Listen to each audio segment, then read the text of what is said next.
This is why shrinking the balance sheet is so important right now. The Federal Reserve is losing money on assets that they hold. Think about that, man. That's pretty crazy. Everything that has played out over the past 6 months and that's happening right now, from the mass tech layoffs, the regional banking crisis, as well as high and persistent inflation, it can be traced back to ZIRP. The Federal Reserve is also operating at a loss, which also can be traced back to ZIRP. In this video, we're going to break down what ZIRP is and how it heavily influenced where we are today. But before we get into it, hit that subscribe button. If you like the video, show me some love. If not, just leave. But it's a way to help me grow. So hit that sub button and we'll get right into it. So what is ZIRP, or zero interest rate policy? Implemented by Ben Bernanke in 2008, it was in response to the great financial crisis. It's essentially keeping nominal interest rates at or near zero for an extended period of time. In our case, in the US, 7 years. Now, there are some benefits to ZIRP, such as raising asset prices, lowering the cost of capital, spurring on economic growth in general. And let's not forget about the banks. It also helps improve the way their balance sheet looks. But of course, it comes with some cons as well.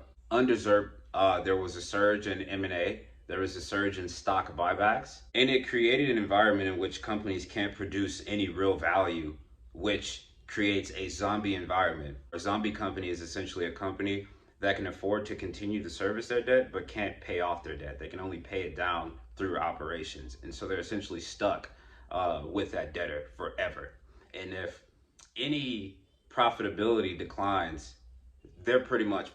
So the Fed took the Fed funds rate down from 5.25 in 2007 down to 0.25 in 2008. So you can see how close we are to that zero bound. So capital takes on a life of itself in markets usually.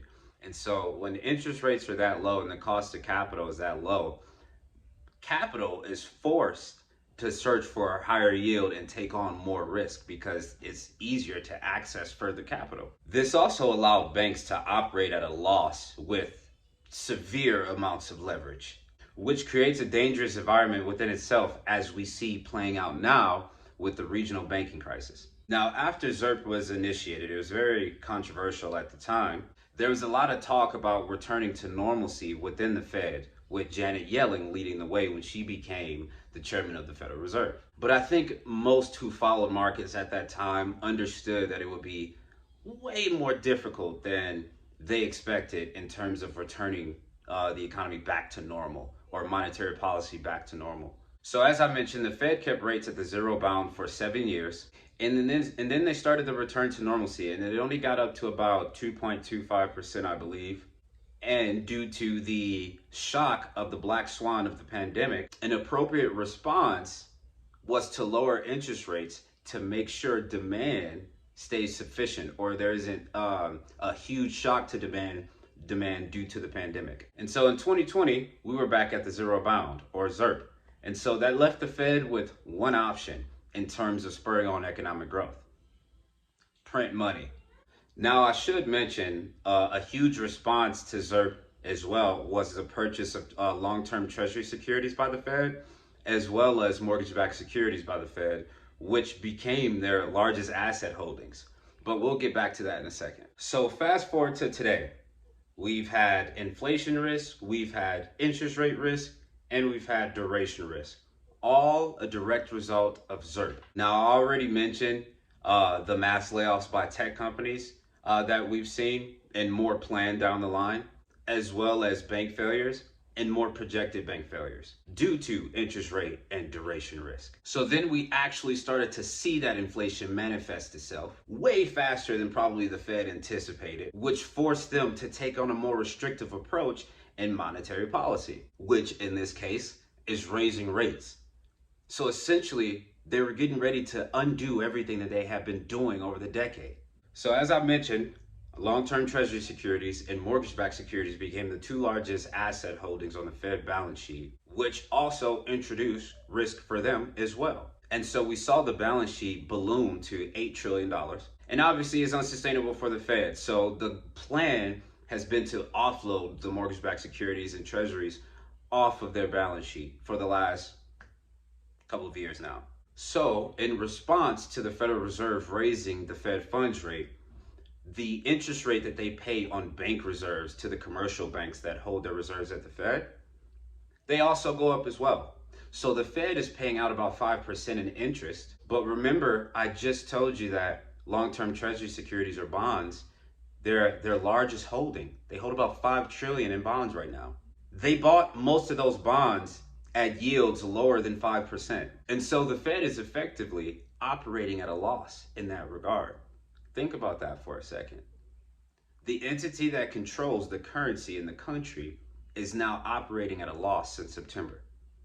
Which is crazy because you would think they have an idea or they would know that they would introduce interest rate risk onto themselves because they knew that they would have to take rates from that zero bound in the first place. This is why shrinking the balance sheet is so important right now. The Federal Reserve is losing money on assets that they hold. Think about that, man. That's pretty crazy.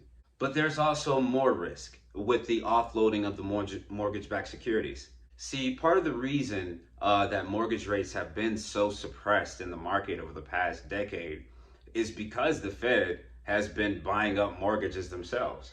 So they can't sell the mortgage-backed securities too rapidly because that will put upward pressure on mortgage rates. And there's already upward pressure on mortgage rates because of the Fed funds rate increasing. So they're most likely going to let the mortgage-backed securities just mature off their balance sheet, just let it run off, versus rapidly selling them.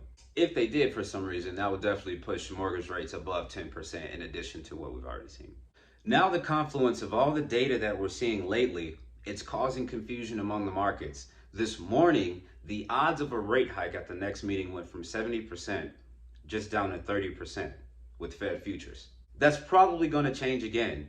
We did see jolts come out this morning at 10.1 million job openings. And so the job market, the labor market is still pretty strong according to that data. And so that would actually warrant another rate hike. Now we still have inflation data to come out on the day of the meeting, the 13th and the 14th. And so that will definitely influence their next decision. But you can also make a case for a pause. It would be appropriate to pause right now just to further assess, like, we don't even know what happened from the last 3 rate hikes. We still have to let that work its way into markets. And so it will be appropriate to pause on this meeting. But on the flip side, the data is telling you that you can also raise. But if we did raise, that just creates a more lagging effect and it could be more dangerous down the line. But I tell you one thing, there will be no cuts. For everyone saying there's going to be a rate cut, you're just super wrong. Stop saying it. It's not going to happen. But anyway, guys, the Fed has put themselves in this position because of ZIRP. Not everyone on the Federal Reserve Board agreed that they should undergo such monetary policy, but Ben Bernanke and another proponent, Janet Yellen, they failed to understand the long-term consequences of such low interest rates, man, such cheap money. Leave your thoughts, guys. Like, comment, subscribe, and I'll see you on the next one.